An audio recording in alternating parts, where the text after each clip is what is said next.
joining. Can you all hear me okay with my headphones?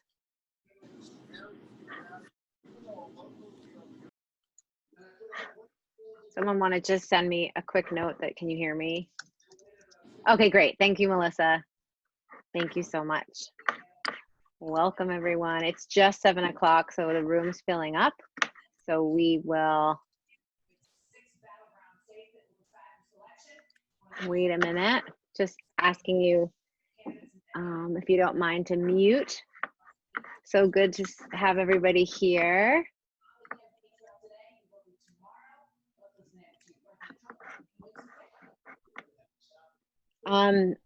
Maybe people can share in the chat where you're from before we get started, if you'd like. And then we're going to start in just a minute. Here comes more people.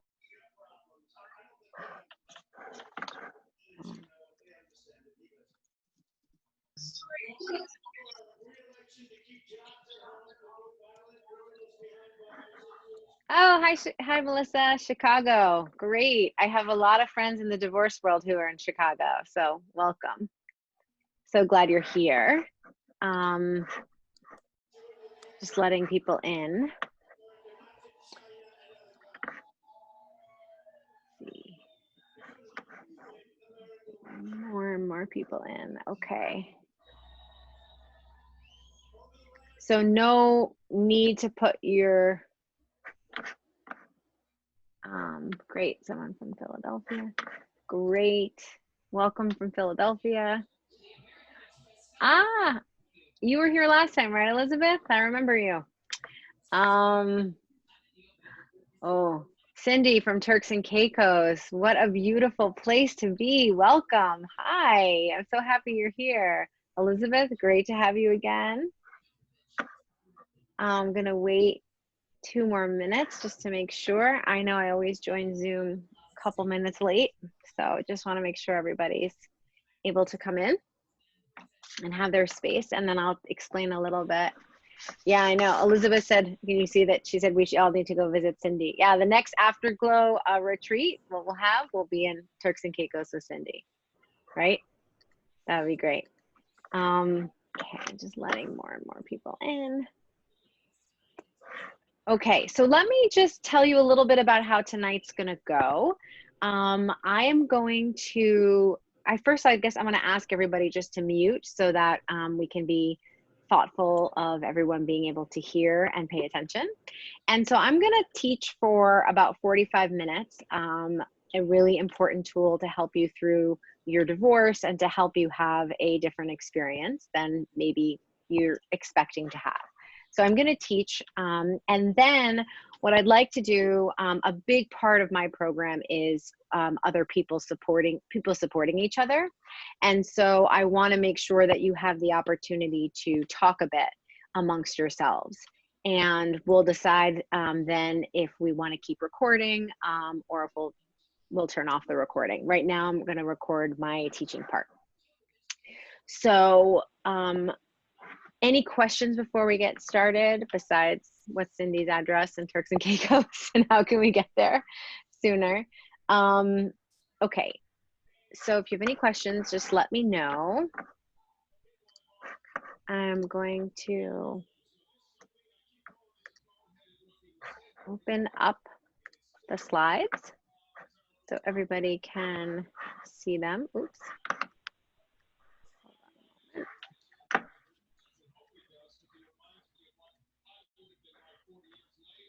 Oh, okay.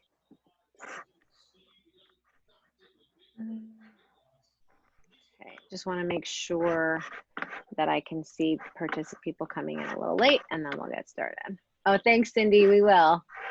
I'm sure a lot of people ask you for that. Okay, 1 minute. I'm gonna just share the screen one more time. I'm gonna open this up. Okay. All right.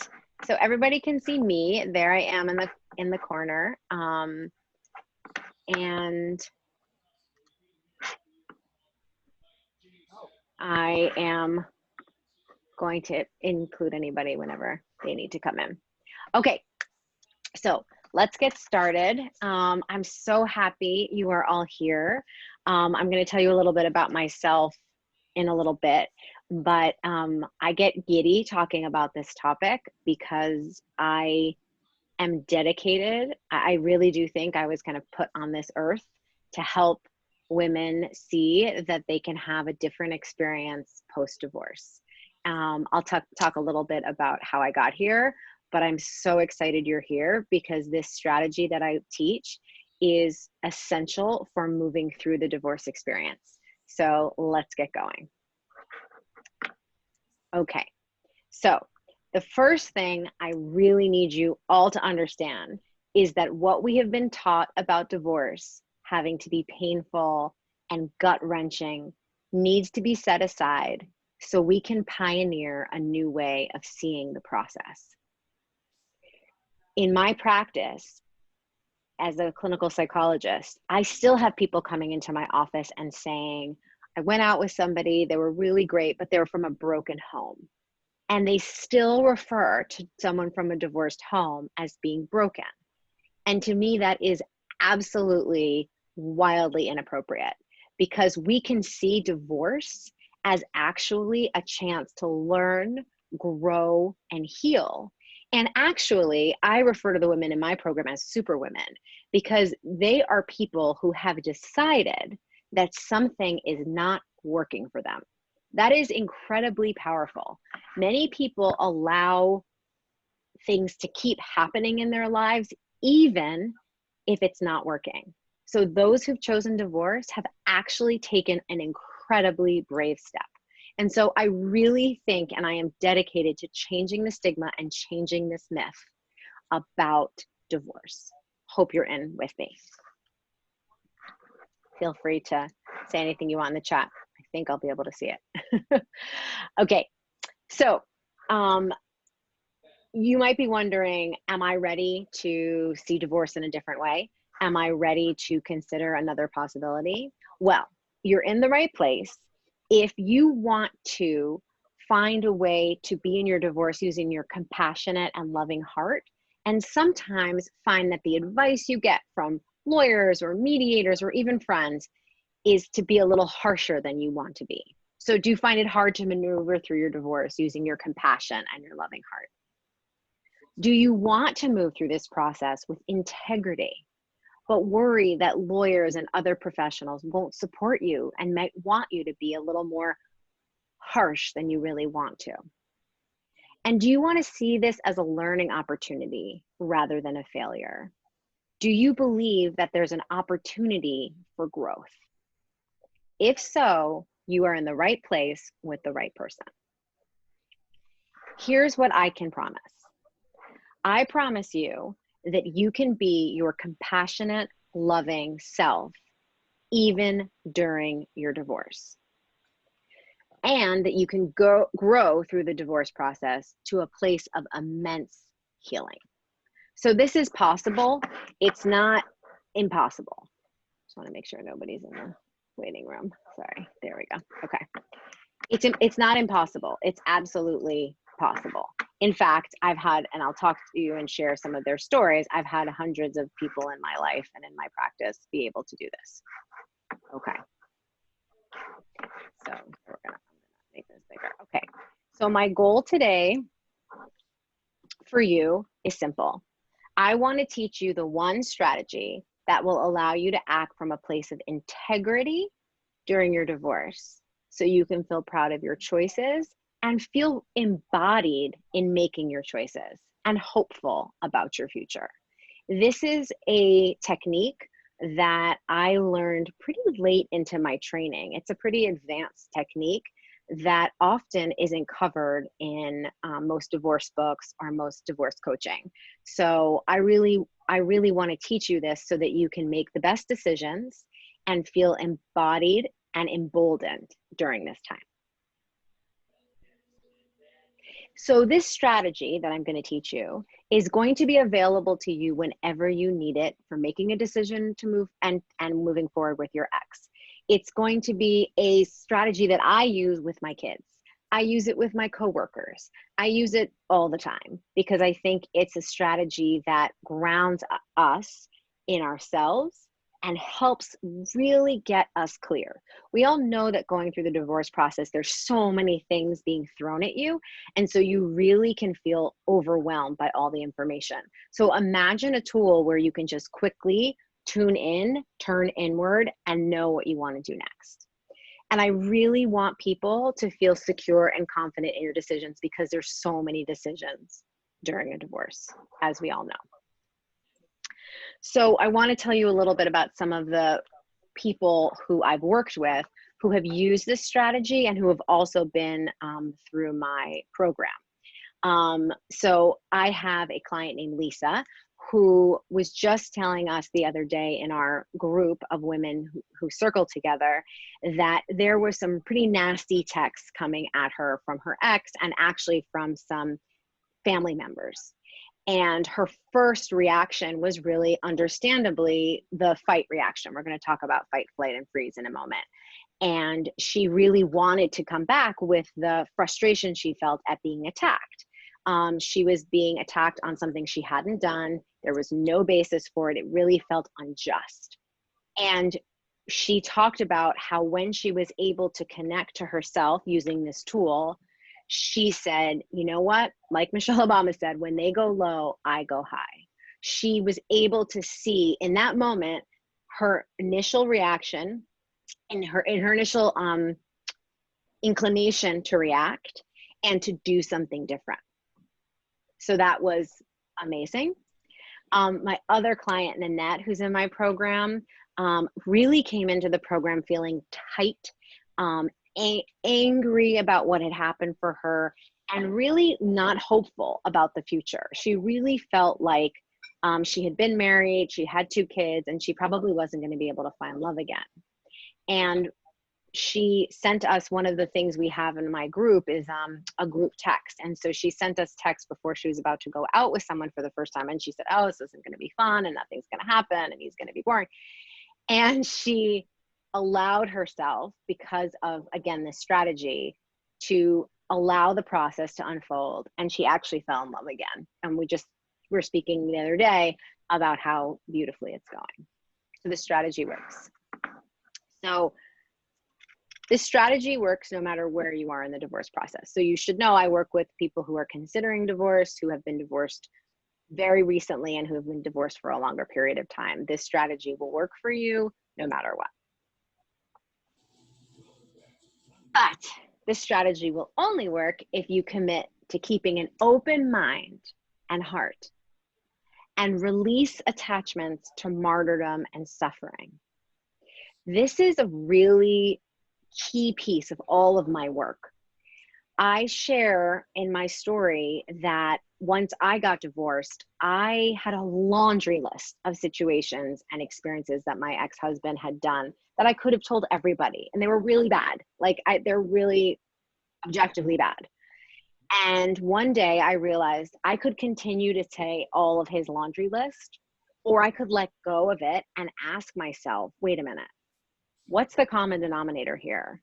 Me. I got into this relationship. Why did I get into this relationship? And kind of shift from the martyrdom, which, trust me, I had a ton to be martyrdom about, to shift from that to the healing. And that's what I ask people to do, to acknowledge it. I mean, we need to acknowledge the pain of what's happened. That's a big part of my program. And be willing to look at myself instead of the other person, which is to be willing to let go of resentment towards your ex. And we'll talk a little bit more about that later. So this strategy will work if you're willing to have an open mind and think of yourself as actually being able to create something rather than someone who things are just happening to. Okay, so if you stay until the end of this webinar, I will teach you how to be at a party with your ex and their new partner without batting an eye. So that's another little extra tool, bonus tool that I'll give you at the end. Okay, so before I teach you about the strategy, I just want to tell you a little bit about myself. I hinted at this before, but I am a clinical psychologist, and I have been serving thousands of divorced people for over 15 years in my clinical private practice in New York City and also in my online program. So I have been trained in a number of research supported therapies, meaning that they looked at these therapeutic strategies and compared them to no treatment or just supportive psychotherapy and found them to actually be better than just psychotherapy, supportive psychotherapy. I'm trained in cognitive behavioral therapy, in something called dialectical behavior therapy, acceptance and commitment therapy, mindfulness-based stress reduction, and somatic experiencing. I'm going to teach you a somatic tool tonight, but all my programs are based on all of these modalities. And if you're interested, we can talk more about that after I teach a little bit. I was divorced 10 years ago. My ex-husband and I divorced because of his alcoholism. And I had a 6-month-old and a 2-year-old, and I was completely alone. And as a kind of dutiful student, I remember sitting with a girlfriend and Googling kind of divorce recovery. And I couldn't find a comprehensive program. I live in New York City, as I said, and I found a program like upstate that was called Getting Past Your Past. It was just really old and remote, and it was not the right thing. I couldn't find a comprehensive program. So I had to piece it together being a therapist, and it was really hard. And I didn't want anyone else to have to go through that because I had to really put it together. And it's, as you all know, it's hard enough when you're going through a divorce, like to then create a program. So I just thought, you know what, I'm going to create this for other people so they don't have to go through it. I've walked in your shoes. I've been in court. I've had really difficult custody issues. I've had really difficult struggles with narcissists. I've had pain and struggle, and I've had the most joy and excitement and love in my life through my divorce. So I have a beautiful shared partnership with somebody now. My kids are great. They have a great relationship with their ex. I have a great relationship with my ex and their step parent and my kid's step parent. And it was because of the hard work I did. Like, there's no like magic bullet. There's no pill. This is really like comprehensive work of digging into yourself, understanding yourself so that you can figure out the best moves for you next. And it really starts with you, not with your ex. Like, we cannot change another person. Like, we only can change ourselves.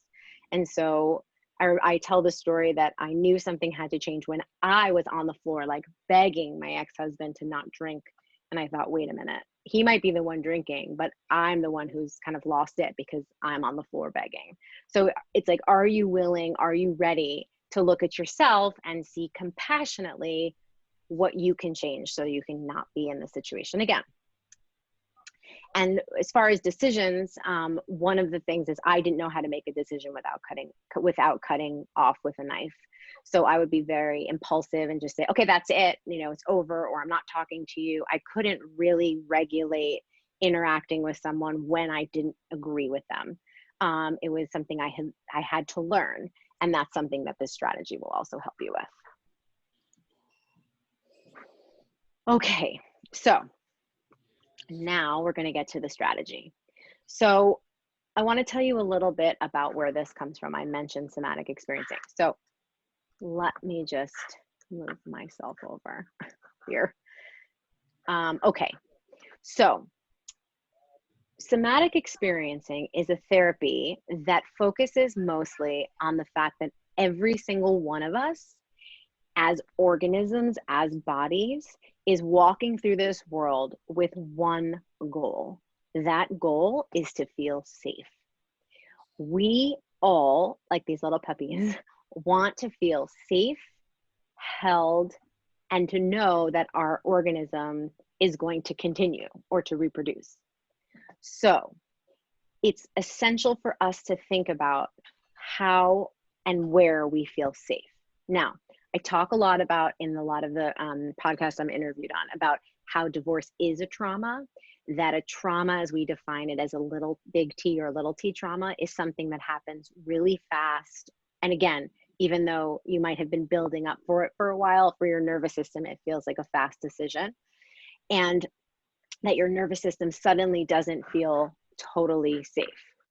Just going to admit someone new. Okay.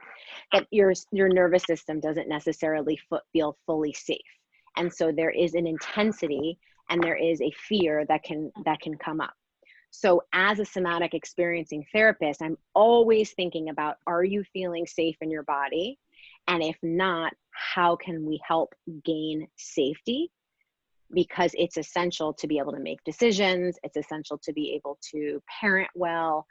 If we don't feel safe, then we are constantly in fight or flight or freeze. So you might remember from biology class learning about that. So when we are triggered by something, we are in fight, flight, or freeze. And fight can look like sending, I was speaking earlier about Lisa, sending the urge to send a nasty text.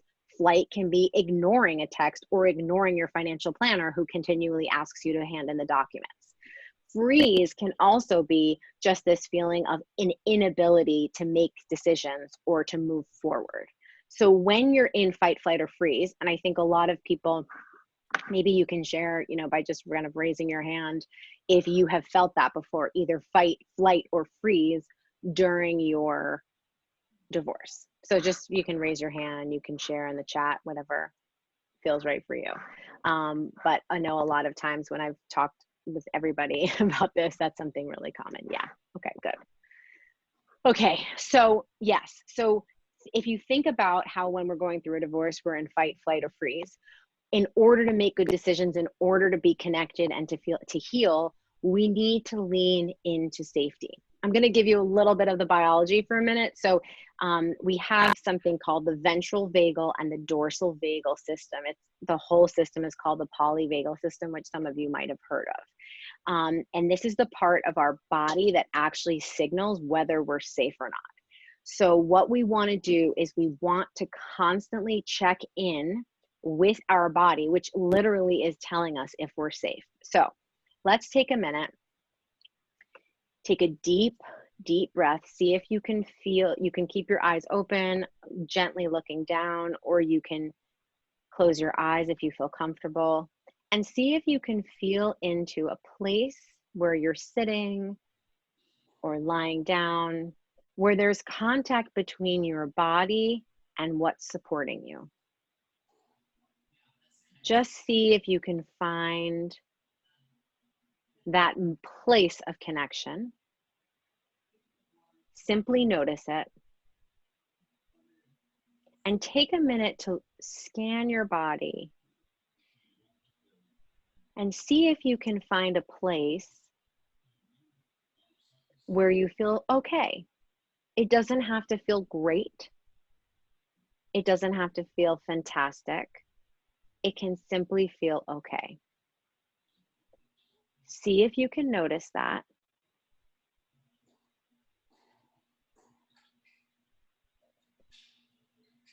See if there's a color, a texture,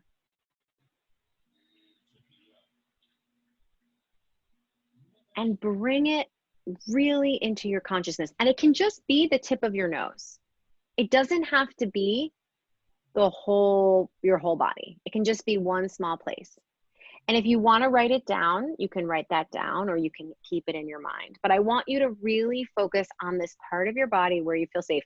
If connecting to your body is a little hard, you can also think about an actual place. Is there a place where you've been before, or an experience that you had where you just felt really safe, maybe held, understood, and cared for?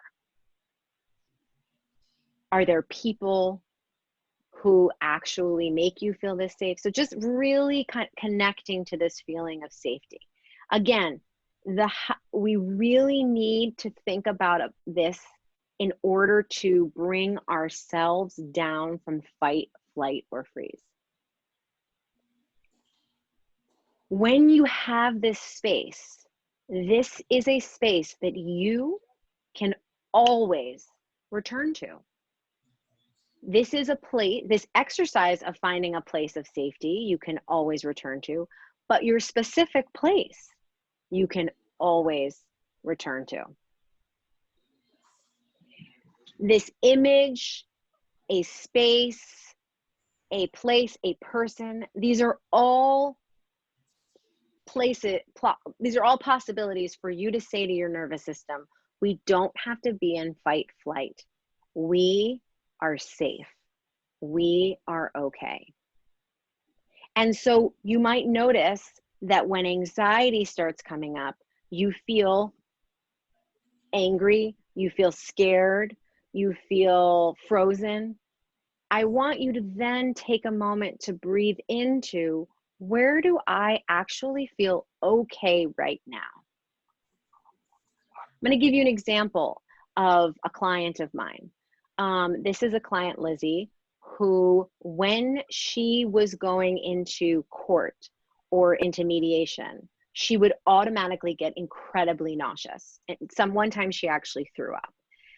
Her fight response was in her stomach. Actually, there's a whole reason why this happens. If you were actually being attacked by an animal, you don't want to have any food being digested. You want all your energy and blood to be flowing to your large muscles. So all the blood rushes away from your stomach and makes you really nauseous. And if you really need to like run and be able to keep going, you would throw up. So it's actually biologically appropriate when you're in a moment of danger, which is what our body thinks of as far as being attacked. And so she would actually throw up. So and sometimes she would just be nauseous. And I taught her this. We practiced this together of finding this space where she can feel safe, finding a small spot. And for her, it was her back. It was the little lower part of her back. And whenever she would feel the nausea, she would feel into that part of her back. And the feeling of the nausea would kind of roll over her. I also taught her a really great, I'm going to teach you guys this too, 2 incredibly great hands-on things you can do. So if you're having trouble finding the safer place, she found her back, she could feel into her back, she could connect to her back, and the nausea would shift. Another thing you can do is you can put your hands like this, which is, we call it a butterfly hug, where you hug yourself like this and you kind of move your fingers a little bit to actually get a little bit of tapping for anyone who's ever done tapping before. And you can quickly feel a sense of safety. And my favorite, and my client's favorite, is one where you put your hand on your forehead and your hand in the back of your neck and you hold like this for a moment or two. This is especially good if you're someone who gets dizzy, or if you're someone who gets overwhelmed with emotion and kind of it feels like in your head. That's a really good one. When we feel in our bodies like we are safe and we remind ourselves that we're safe. Now, I want to be clear. This doesn't mean that the court that Lizzie was walking into was going to be great or perfect, or she was going to get everything she wanted. It simply meant that she and her body in that moment was not under any threat. She was scared, something was happening, but she could connect to a feeling of safety. And that allowed her body to then step into the situation more confident and more at ease. I'll answer any questions you want at the end. Okay. So, I'm going to teach you another somatic experiencing. Remember, I promised about if you're at your party with your ex and their new partner, I promise I'm going to teach you that in a minute. First, I just want to say that there are 2 types of women who are getting divorced, in my experience of working with thousands of them. One is someone who's overwhelmed, stressed out, and holding back their needs. And sometimes that's what they look like in their marriage too. And the other type of woman who's getting divorced is calm, peaceful, and abundant. Which one do you want to be? Because there is a choice. You can be one of these 2.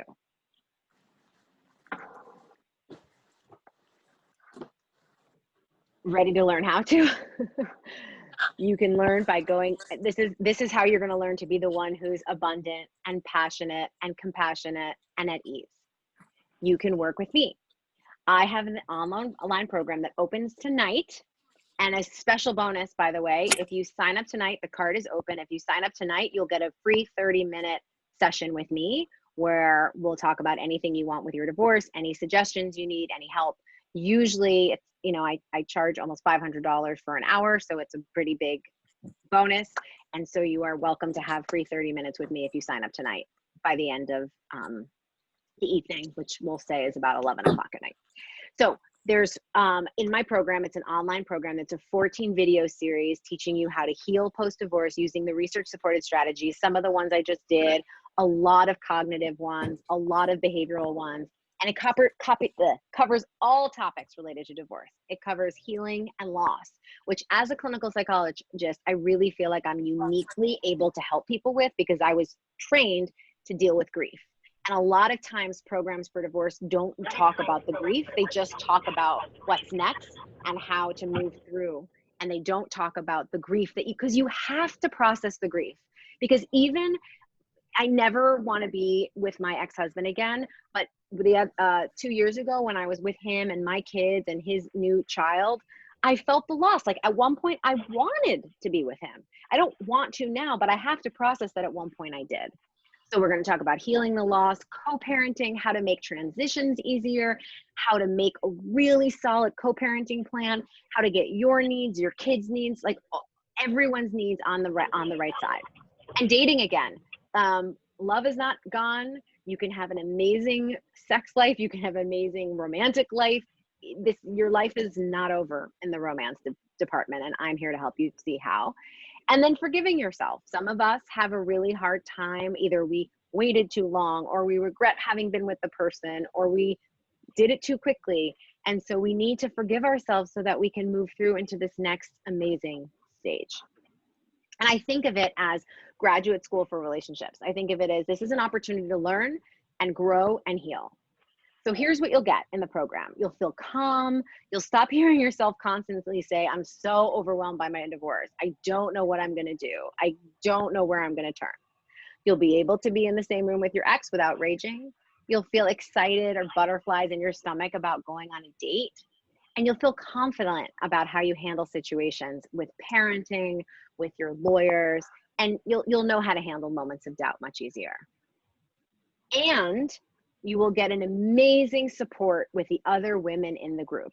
So when you join the group, you will get, I'll talk about it in a minute, but you're going to get an opportunity. You're going to have 3 calls with me, 3 group calls with me. So it's me and all the women who are by the program.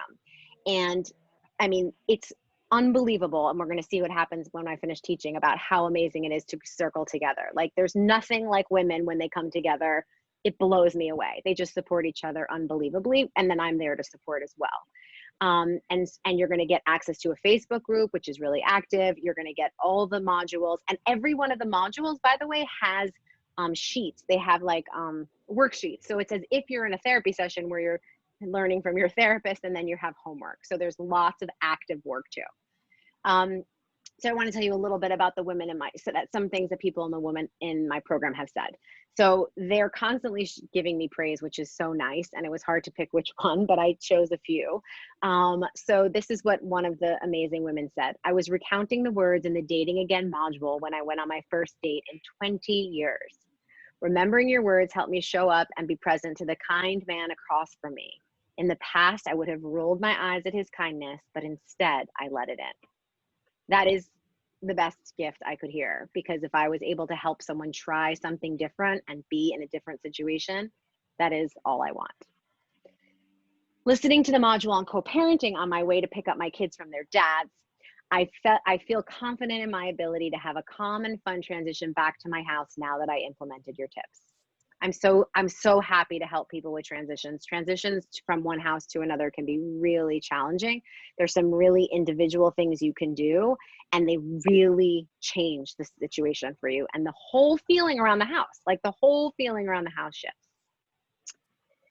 One of my clients said, the email I wrote to my ex was completely different because I listened to the module on letting go of resentment. I wrote from a place of integrity, which is really important to me. Almost all the women in my program really want to have a good relationship with their ex. They don't want a bad, conflictual, toxic. Like if you're interested in toxicity, this isn't the place for you. This is a place for compassion, integrity, and really mutual respect. after all, you did choose them for a reason. There are things about them that you liked, and we work on like digging that up again so that you can feel really compassionate towards your ex. When I heard Dr. Cohen's suggestions in her video that divorce can be seen as the completion of a relationship that has served its purpose, I burst into tears of appreciation. Her words completely changed how I felt about my situation. I was one step closer to accepting the reality that my marriage was over. So this was by a woman in my group who did not ask for the divorce. Her husband did, and was very shocked, and it was really painful. And we do a lot of cognitive work on how to think about the divorce and how our thinking about it in the world and in our culture impacts how we feel. And so in this module, I talk about that, you know, sometimes a divorce is just a sign that the relationship has come to its full completion. It's not that it's a failure. It's really done beautiful work, and now it's time to let it go. Okay, so this program is ready for you if you're ready to feel excited and abundant during this next chapter. If you feel confident, you want to feel confident in your decision making, if you want to process your feelings, as I mentioned, of loss, and build up hope for the future, and get really clear on what your next chapter will look like. Really specifically clear, like to the point of like, what color paint do I want to paint? Like, what do you want your life to look like? Like, we are here to help you with that. So this is not for you if you want to complain about your ex, stay stuck in the misery and the martyrdom, only want to feel anger or sadness, feel like you need to punish yourself or your ex for the divorce, or feel angry and judgmental at others who are divorced. This is not a place for you to feel, we're not a place of wallow.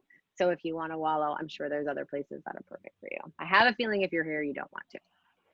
Okay, so these are the wrong dates. The card opens tonight and is open for a week. It's open until the 15th. These are the fees: $19.97 one-time payment, or there's 3 months payment, and you can join at after Dr. Elizabeth Cohen at Afterglow. I'm going to put it in the chat. And if you join, I said join before the end of the webinar. I gave you guys a little more time. If you join by tonight at midnight, you will get a free 30-minute laser focused coaching call with me.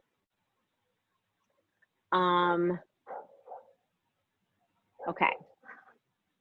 So before I get to the next strategy, I just wanted to talk a little bit about the program, because the program, you know, it's very, very comprehensive, and, you know, it's also expensive, and it's, I think, obviously worth all of it, because it's, I have on the website kind of how it all plays out.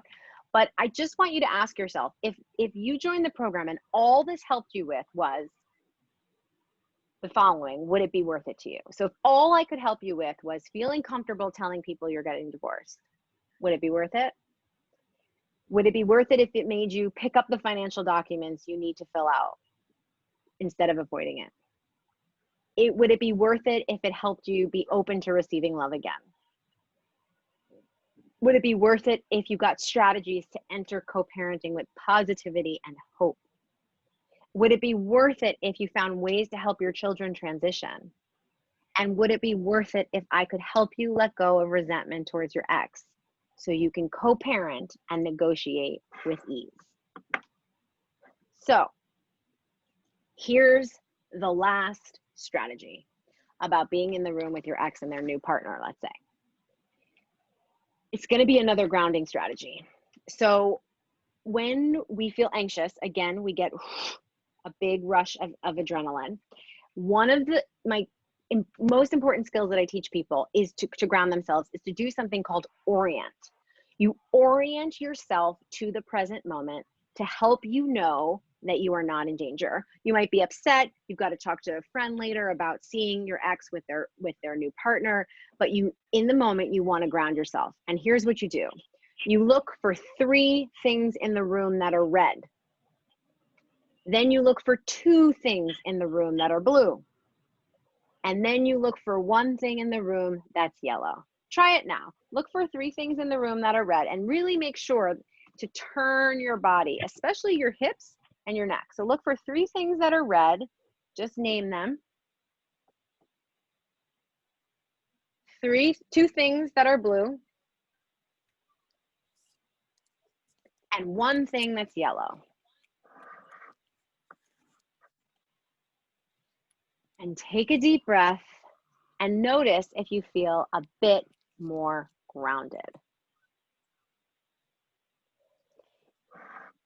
Okay, I'm going to stop sharing that screen. That is an incredibly important strategy that you can use anytime to get you grounded into the moment. And if you're feeling overwhelmed by your ex being there and all the information and trying to process it, you stop, 3 red, 2 blue, 1 yellow. And here's a little secret, it can be in any order you want. It doesn't have to be that. So I wanted to see if there's any questions. And I want to open this up for questions. I see most people have their video off. You are welcome to have your video on. And I was hoping that those of you who felt comfortable might want to circle a little bit and ask some questions, because that's an important part of the work that I do. So feel free to either send me a message in the chat or come off a video if you'd like.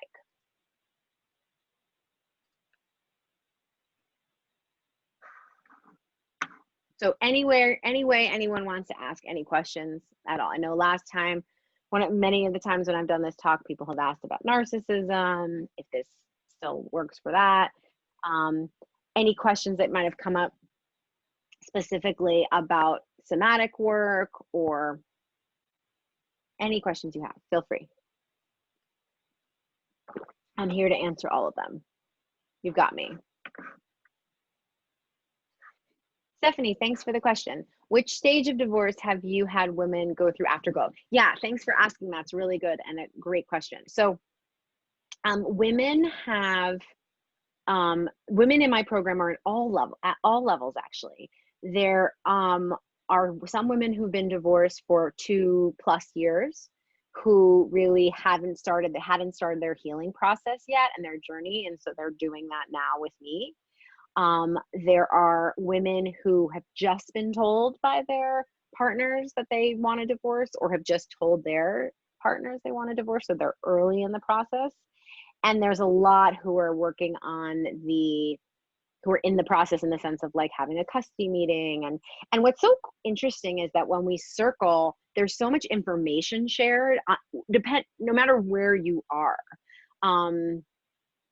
Like we had this experience recently where a woman who just recently, I think her husband is just moving out, and someone who had been divorced for a while, like was remembering what that was like to be going through that process, and was able to reflect, wow, things are so much easier for me now, but I feel like things are so hard. But hearing about your experience, it's reminding me of what I went through. So there's this amazing like synchronicity that happens with women. I just wrote a blog about this the other day. Like a new woman joined our membership. So I have an Afterglow program, which you'll all invited to join. And then once you've done the Afterglow program, you get a special invitation to be part of membership. And we just had a new woman join the membership. And it was like all the other women's self-care and compassion for themselves, like jumped up because they were helping the other woman. It was unbelievable. So Stephanie, every stage is represented. There will be a recording of this sent out for sure. And I'm sorry, but I'm glad that you're here, especially since I think it's late in Australia. But I'm glad you're here, and yes, we're gonna send out the link. And just so you know, in case you missed, if you register by midnight tonight, then you'll get a free 30-minute call with me. To go over specifically any questions you might have that you want to handle before the groups. Okay, Melissa, your question. How do you handle someone who thinks she was the crazy one and now has made you regret? Your husband is pushing for the divorce, not you. There were so many bad times in your marriage when his behavior was awful, and I know it was unacceptable. Yet I'm romanticizing the past and finding myself wishing he would take me back. It is almost like I'm reinventing the past, and then I find myself crazy. I can't look forward because I can't. So, Melissa, I mean, you're bringing up an incredibly important point. This is not linear. In our culture, in movies, it's, whatever, something happens, it's over, we're done. And usually the partners hate each other. But actually there's so many ambivalence and mixed feelings is so prominent in divorce. It makes perfect sense that you would doubt. I mean, doubt is a huge, huge part of any change, and divorce is a huge change. And so I think that potentially you are looking at the past might be because you're not really feeling safe. So for you, Melissa, you might want to write down all the things that you still will have in your life, even if you get divorced. So like the things that will stay the same. I know there's a lot that won't stay the same, but writing down what will stay the same to help you feel grounded in what won't change. And then accepting, I call it the golden and, that a lot will change. But I don't think, I think maybe I'm not understanding this perfectly, but that this expectation or desire for something to be clearly one way or the other is just a myth. It's actually much, much more complicated. Melissa, write to me in the chat and let me know if that was helpful or if I can go a little deeper. Okay, Stephanie, so you're just, oh, great. So Stephanie, you're just starting mediation and your husband is still living in the basement trying to work through financials or pay renting or buying. There's a woman in my program who, I mean, her husband was supposed to move out on March 14th in New York and COVID happened. And so they had to quarantine together. I mean, we did so much work on how painful it is. But I will say to you that there are ways, and I teach these, of setting boundaries even when you're in the same house. I mean, we have to set boundaries with our kids. We have to set boundaries with, even when, if we stay in our marriage, we have to set boundaries. So there's a lot of things that we could do around helping you feel safe and comfortable. And also, trying to think of another word, like safe, comfortable, and like you're still moving forward, like that you're still moving forward even though he's living in the basement. And I just want to also say, like, that sounds really hard. Like, I just want to own that. Like, that sounds like a really hard situation. And yeah, and you're doing nesting. Yeah. And like, that's also complicated. I mean, again, this is why I do this work as a clinical psychologist, because it's really complicated and so many different feelings come up and you need so much support. And there's a whole section in my program about friends, because a lot of times, you know, we have friends who, one kind of friend who's like, you know what they're going to say, like, he's the worst, they're the worst, blah, blah. Or a friend who's like, you're the best. But sometimes we need people who can, as I said with Melissa, like, can see both sides. And so it really can be helpful to have, you know, someone who's a therapist or a coach in the way that I am, to be able to help you see both sides and not just feel like that's a terrible idea. Like, I just imagine, and maybe I'm wrong, Stephanie, that some people, when they heard he was staying in the basement or you're nesting, or like maybe family or friends, that's a terrible idea. As if there's like terrible ideas or good ideas. Like, it's all, we're doing the best we can with what we have. And how do we do that, right? How do we do that? How do we allow ourselves to be perfectly imperfect and do the best we can in a really hard situation? Okay, Cindy. Okay, your unwanted divorce was finalized 2 weeks ago. I'm so sorry. It happened 8 months. Yeah, so painful. And Cindy, what I want to say to you about how fast it happened and it was unwanted is that we do define trauma as something that happens too fast, that happens too much too fast. That's the definition of trauma. And so if you're feeling traumatized, it makes sense. Being sideswiped, which a lot of the women in my program we talk about, like being shocked, is incredibly destabilizing for the nervous system. So it's going to impact you a lot. And so, of course, you're battling so much emotion. Like, it would be odd if you weren't. And by the way, in the last 8 months, I mean, what the world has been through in the last eight months. So I know how hard it is. I want you to know also, which is one of the benefits of joining my program, is that you are not alone. Like, I can think of 3 women who had the exact same situation. Like, and I do think you can feel kind of alone. Cindy, I don't know if you feel that way, but you know, or everyone, if your stories feel unique, and they are unique, and there are also other people who've been through them, and it's good to not feel so alone. So yes, Cindy, feel those feelings and allow them to be, and you know, come for the support because you need it.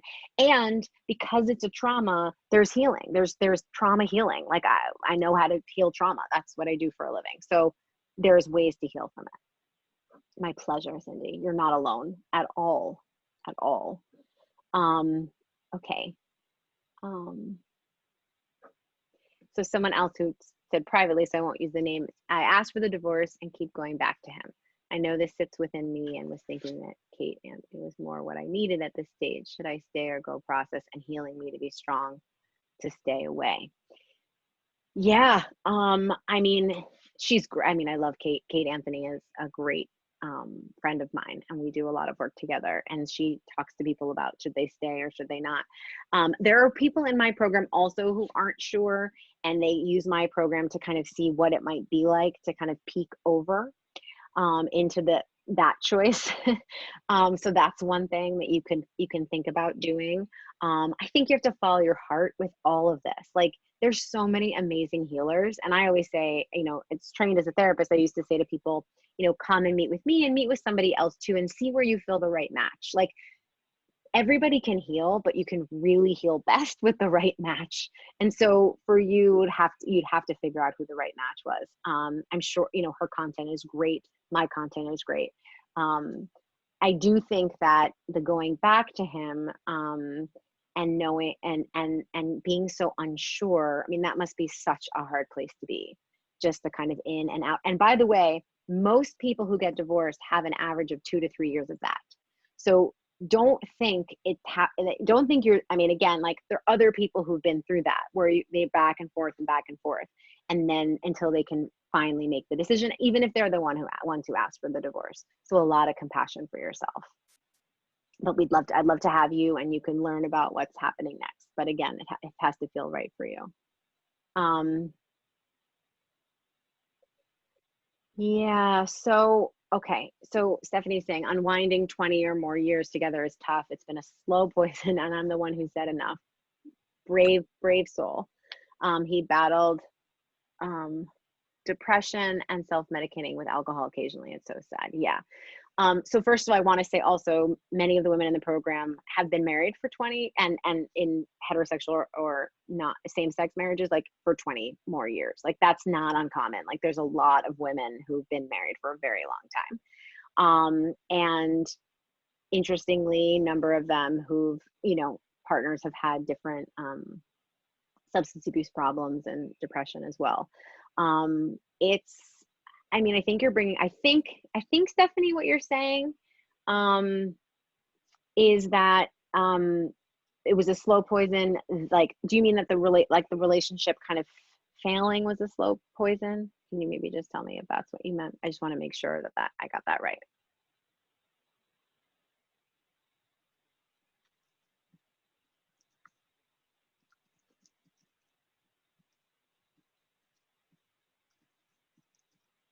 Okay, I think that's what you meant.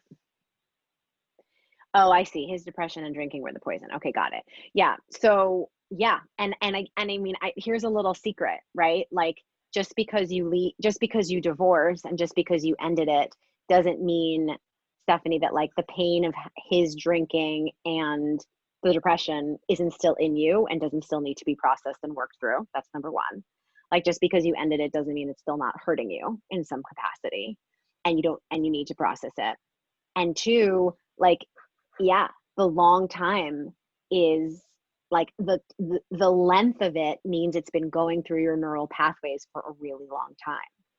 And the good news is we can learn new behaviors. Like we can learn new neural pathways. You can change your brain. We know that from neuroplasticity and mirror neurons. Like I talk all about that in the program. Like you can move through that, but you need to move through that in order to heal. A lot of people, Stephanie, who even don't even realize what you just said about the poison, you know, jump to another relationship or you know, jump to other things and just think it will be over. But you need to process that. We need to process what it was like for you to be in a relationship with the depression and the drinking, not just that you got out of it. That's awesome. And also, if you have children, I don't know if you're co-parenting, like they have a dad who suffers from this. So we also have to help you figure out how to support them and how to support yourself through that, because that's also really hard. Okay. And it is really sad for him. I hope he finds recovery. Yeah. Okay, Melissa, I agree. Narcissist is like the buzzword, right? So it seems like everyone says their husband was a narcissist. I was sure my husband is or was, but many of these other narcissists have cheated or have addiction issues. My husband did not. He was a good provider and very successful. Yet there were times of verbal abuse and he could be cruel. Do you think he is still a narcissist? I'm sure you will say it doesn't matter. I actually think it matters. I mean, look, I guess my question to you, Melissa, is why does it matter? Like, what would that change if he was a narcissist? That's my question for you. So maybe you can answer that in the chat. I will say that so first of all, data and research on narcissism is limited. And people who usually get diagnosed, people who go into therapy, narcissists typically don't go into therapy for treating themselves with narcissism.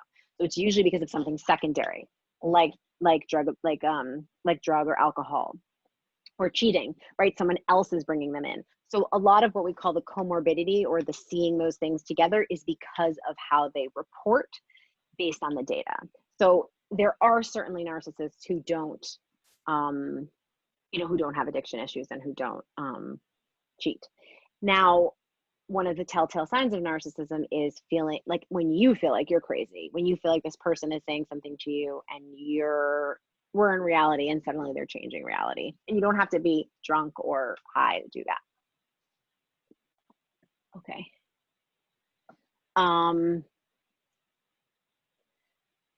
Okay. Oh, okay. So Melissa, do I think he would treat another? No. So so this is important. Melissa asked the question, like, do I think someone who's a narcissist would treat another person better? It's really important for anyone to understand this. It is not your fault. If you were prettier, skinnier, funnier, smarter, richer, any adverb doesn't matter. They are who they are. They will always be who they'll be. Now, usually when you divorce a narcissist or someone who has narcissistic tendencies, which is what I see more, what happens is they start dating someone really quickly and they look perfect. But that's characteristic of people who are narcissistic. They look great in the beginning. It's called love bombing. And so they can look just amazing. So you think, oh my God, they're so good to her and not good to me. Just you wait. Just you wait. Okay, so naming him a narcissist, it helps you come to terms with what happened. It doesn't excuse me from my behavior, but it helps me peel apart the complexities. Yeah, and it sounds to me, Melissa, like part of what you would work on in the program is really trusting yourself, that you knew what that was going on and you can trust yourself as opposed to feeling like you were wrong or you missed something. Or, I have a client now who says to me all the time, like, you do think he's crazy, right? Constantly. And using that word. And I will just say, like, let's talk about your doubt in yourself. Like, this is about you doubting yourself. And yes, we all behave badly. I behaved terribly in my marriage. Doesn't mean that I deserve pain that I experienced, but I did. We all have to own that. Yes. So Melissa said her internal compass is destroyed. Yes, come to Afterglow and we will help you build it up again, because that is what you need, your internal compass. And it was never destroyed. It's just quiet. We just need to turn it on. We just need to kind of like put the spotlight on it because it's there.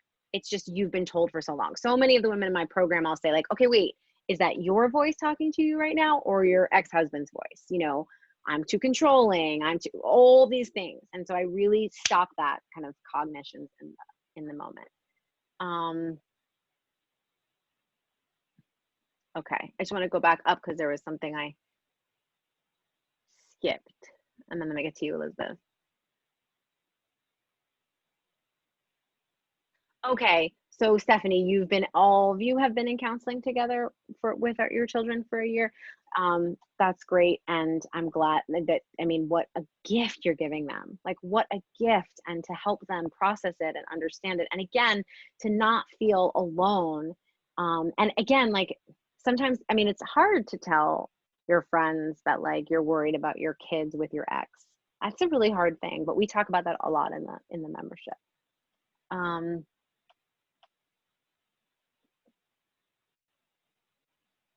Okay, married 27. Okay, so Elizabeth said she was married 27 years, long mediation, divorced 2 weeks, and he's now engaged to the mistress. Ouch. Yeah, that really hurts, Elizabeth. And I guess what I would ask you is, what are you doing to take care of you, right? Because he's taking care of him, however it is, and I don't know what's going to happen to him and how their marriage is going to turn out. But how are you taking care of yourself? That is a really important pivot moment where, like, oof, you just want to get into that and talk about like how crappy that is and how unfair that is. But like, what are you doing for you? I know the last time we connected, you were moving. So we talked about like going and talking to people at socially distanced events. Like, what are you doing for yourself? Because, you know, I talk about in the letting go of resentment module about this great phrase, don't let someone live in your mind rent free. And no joke, like very often, like, I don't know, Elizabeth, for you, but I know if it was me in the past, I would have like ruminated about the woman and the engagement and how could he do. And like, I realized once that all that processing and analysis paralysis was paralyzing me, but also he wasn't thinking about me at all. So I was spending all this time thinking about him, and it was not helpful at all. Thanks, Stephanie, for joining. Have fun with your kiddos. Okay, more questions?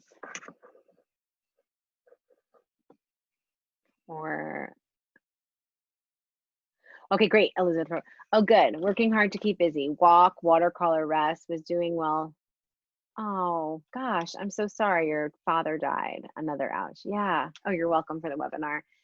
Yeah, so also just so you know, all know, like, trauma builds on itself. So, if you're from a systemically oppressed group, you start with trauma, then you have something like, I don't know, COVID, then you have something like a divorce, and then you have something like your husband's getting remarried, and then you have something like your father dies.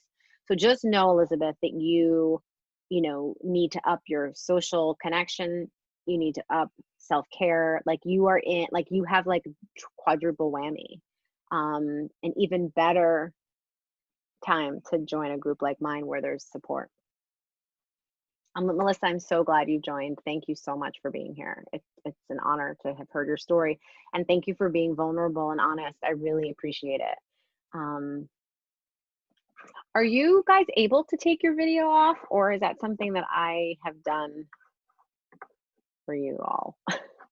You should be able to, but I don't know.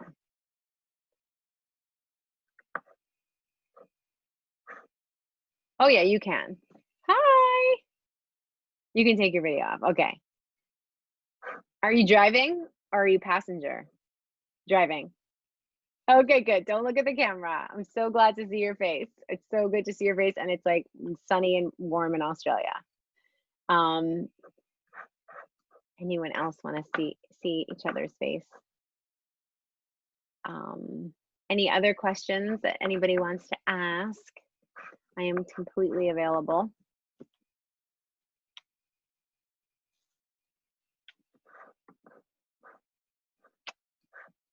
Any concerns?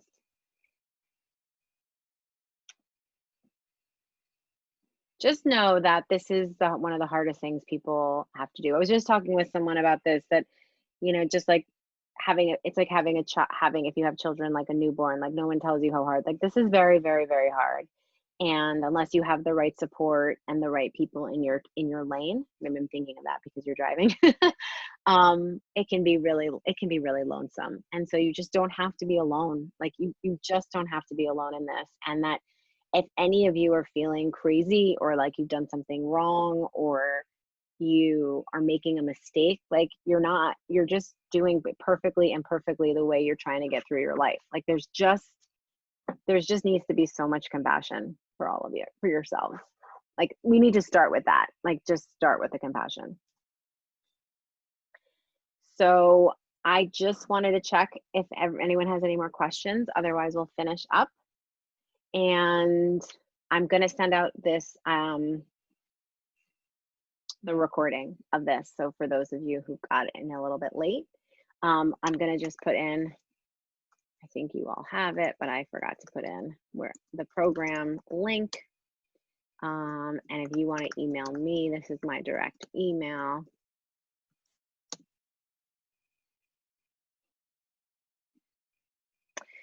Yeah, so I do some VIP coaching, but not a lot anymore. And the reason I wanted to do the program, someone asked, in a group, is because so many, the power of women coming together is unbelievable to me.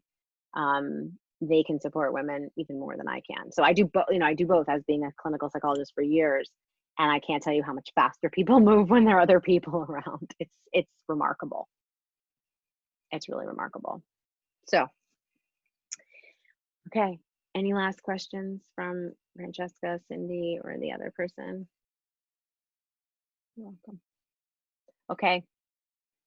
It's been an honor to be here with you. Thank you for sharing this hour. I am so grateful for all of you.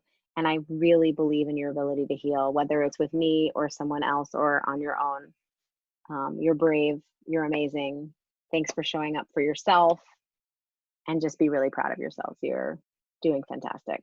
I'm so proud of you. Bye, loves.